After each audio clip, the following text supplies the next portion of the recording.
আমরা সবাই জীবনের সামনে এগোতে চাই আর সামনে এগোতেও থাকি। আর যখনই কোনো ব্যক্তি জীবনের সামনে এগোতে থাকে তখন তার পথে নিশ্চিত রূপে বাধা আসে। তখন মানুষ ঈশ্বরের কাছে প্রার্থনা করে যে হে ঈশ্বর, আমার জীবনে যেন কোনো বাধা না আসে, আর যত বাধা আছে তার হাত থেকে আমাকে রক্ষা করে নিও। পূর্ণরূপে একটি নিরাপদ জীবনের কামনা করে। কিন্তু সত্যি কথা বলতে এই বাধাগুলো কিন্তু কিছু মাত্রায় আমাদের কাছে আবশ্যক। যদি এই বাধা না থাকে তাহলে আমরা সামনে এগোতে পারবো না।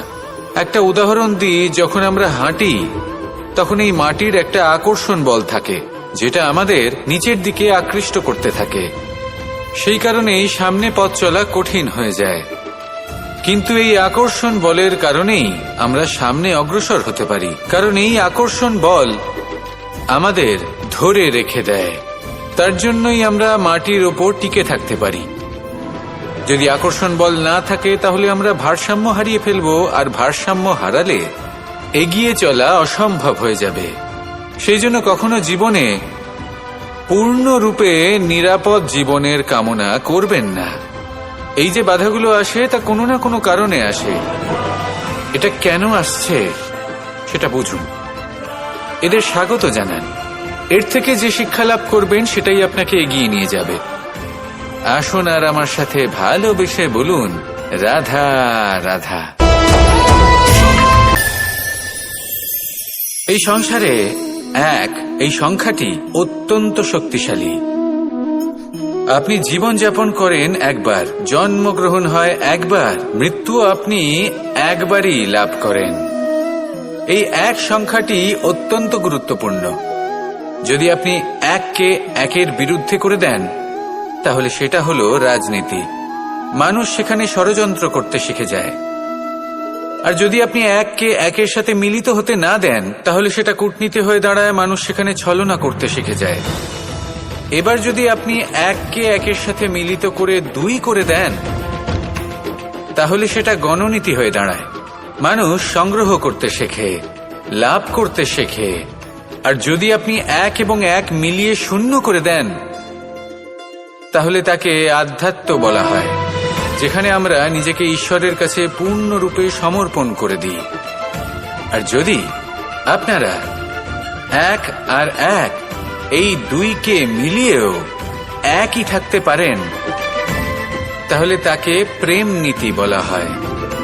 যেমন আমি আর রাধা, না আমরা শূন্য আর না আমরা দুজন ভিন্ন।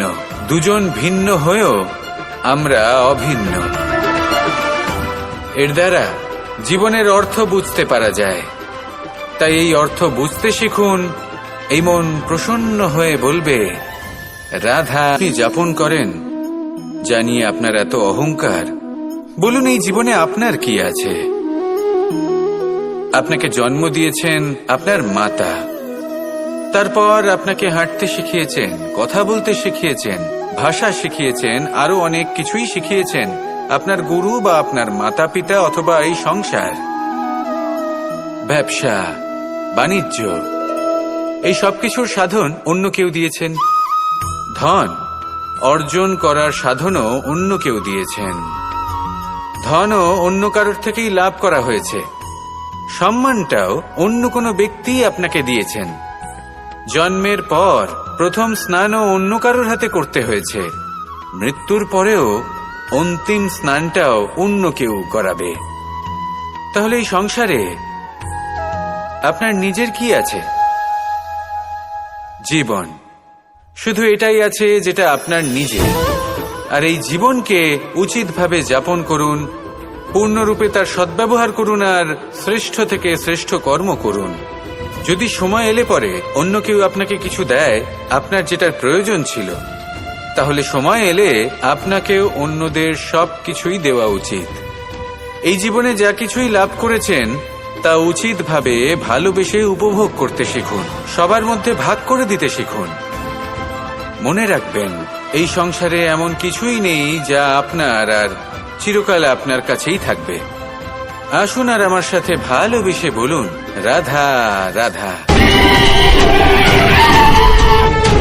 প্রকৃতি এ হলো এই সংসারে সব থেকে বেশি শক্তিশালী। এই প্রকৃতির সামনে কারোর কোনো অস্তিত্ব নেই। এই প্রকৃতি আমাদের জীবন যাপনের জন্য অসংখ্য সম্পদ প্রদান করেছেন, আর তার সাথে এই বিষয়টার দিকেও বিশেষ যত্নবান হয়েছেন যে আমরা যেন এর মোহজালে ফেঁসে না যাই। যেমন পেট ভরানোর জন্য চাল ডাল প্রদান করেছেন, তার সাথেই সেই চাল ডালের মধ্যে কীটের উপস্থিতি রেখেছেন, যাতে সেই চাল ডাল সময়ের সাথে সাথে খারাপ হয়ে যায়। উচিত সময় যদি গ্রহণ না করেন তাহলে সমস্ত সবজি নষ্ট হয়ে যাবে। যেমন আমাদের এই মনুষ্য শরীর, তা সে যতই সুন্দর হোক না কেন, মৃত্যুর পরে এই শরীরে পচন ধরে, যাতে এই শরীর থেকে দুর্গন্ধ বেরোয়। এমনটা প্রকৃতি কেন করেছে? যাতে আমরা যত শীঘ্র সম্ভব সেই দেহের অন্ত্যেষ্টিক্রিয়া করতে পারি, তাকে বিদায় জানাতে পারি, আর তাকে পঞ্চমহাভূতে বিলীন হতে দিতে পারি। প্রকৃতি যেটা করছে সেটা অনুচিত নয়। প্রকৃতি এই কারণে এমন করে যাতে আমরা কর্মবন্ধনে আবদ্ধ থাকি, মোহর বন্ধনে নয়। যেমন ধরুন এই শস্য, ধরুন আপনি চেষ্টা করছেন এই শস্য পেতে এবং আপনার জীবনে সেই শস্য আপনি লাভ করছেন অত্যাধিক মাত্রায়, তাহলে তা ভোগ করুন, আর বাকি শস্যটা সবার মধ্যে ভাগ করে দিন, যাতে অন্যেরও পেট ভরে তাতে। যদি আপনি সাফল্য লাভ করেন, শ্রেষ্ঠ কর্ম করেন, শ্রেষ্ঠ ব্যক্তি হয়ে ওঠেন, তাহলে কখনো অহংকার করবেন না, অহংকারী হয়ে উঠবেন না। সেই সাফল্য, সেই শ্রেষ্ঠত্বর সদ্ব্যবহার করুন অন্য কারোর জীবন প্রকাশময় করার জন্য। তবেই আপনার সেই সাফল্য, আপনার শ্রেষ্ঠত্ব জীবনে আরো ঊর্ধ্বমুখী হবে। সবার শেষে আমরা সবাই পঞ্চমহাভূতে বিলীন হয়ে যেতে চলেছি।